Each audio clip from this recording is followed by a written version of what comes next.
আসসালামু আলাইকুম। আজকে রান্না করেছিলাম মুরগি দিয়ে মুগ ডাল। এর জন্য প্রথমে তেল গরম করে নিয়েছি। এরপর তেলের মধ্যে দিয়ে দিচ্ছি দারুচিনি আর এলাচি।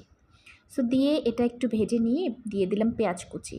এবার পেঁয়াজটাকে একটু ভেজে নিব। পেঁয়াজের সাথে তেজপাতাও দিয়েছি। পেঁয়াজটাকে একটু ভেজে নিতে হবে, পেঁয়াজটা নরম হয়ে আসা পর্যন্ত। এরপরে পেঁয়াজের মধ্যে দিচ্ছি আদা বাটা এবং রসুন বাটা দিয়ে মশলার গন্ধটা চলে যাওয়া পর্যন্ত ভেজে নেব। এরপরে এখানে একটু পানি দিলাম গুঁড়া মশলা দেওয়ার জন্য।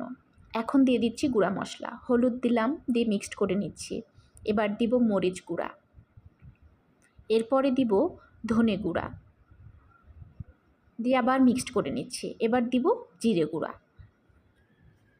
আর সাথে দিব স্বাদ মতো লবণ, দিয়ে মশলাটাকে ভালোভাবে কষিয়ে নেব। মশলার যে একটা কাঁচা গন্ধ থাকে সেটা চলে যাওয়া পর্যন্ত। এরপরে একটু একটু পানি দিয়ে মশলাটাকে কিছুক্ষণ কষিয়ে নিলাম। নিয়ে মশলাটাতে একটু পানি দিয়ে ঢেকে দিলাম। কিছুক্ষণ পর ঢাকনা তুলে দেখি মশলাটা কষানো হয়ে গেছে, আবার তেলটা উপরে উঠে আসছে। এরপর আরেকটু কষিয়ে মাংসটা দিয়ে দিব। মাংসটা দিয়ে দিলাম, এবার মশলার সাথে মিক্সড করে নিচ্ছি। নিয়ে এর সাথে ডালটাও দিয়ে দিলাম, যাতে দুটোকে একসাথে কষিয়ে নিতে পারি। তাহলে আর বেশি সময়ের দরকার হবে না। এটা তো আলাদা আলাদা কষাতে গেলে অনেকটা সময়ের দরকার, তাই আমি একসাথে দিয়ে দিয়েছি এবং ভালোভাবে কষিয়ে নিচ্ছি। এই যে আস্তে আস্তে কষিয়ে নিচ্ছি, আর আস্তে আস্তে মাংসের কালারটাও চেঞ্জ হয়ে আসতেছে। আসলে রান্না করতে গেলে কিন্তু অনেকটা সময় ধরে কষাতে হয়। পুরো বিষয়টা যদি ভিডিওতে তুলে ধরা হয় তাহলে আপনারা বিরক্ত হয়ে যাবেন, আর ভিডিওটাও অনেক দীর্ঘ হয়ে যাবে। তাই কেটে কেটে দিয়েছি। দেখেন মুরগির কালারটা একেবারে চেঞ্জ হয়ে আসছে। তারপর একটু পানি দিলাম, দিয়ে আবার কষিয়ে নিব। এভাবে আমি একটু একটু পানি দিয়ে অনেকক্ষণ কষিয়ে নিয়েছিলাম।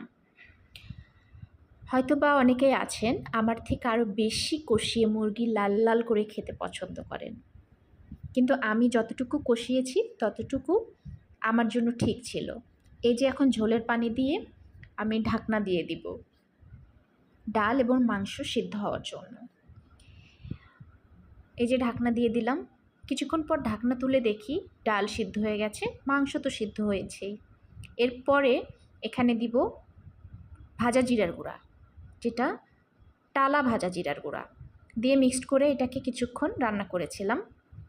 যতটুকু ঝোল খাবো ততটুকুই। এই যে আমার মাংস রান্না রেডি।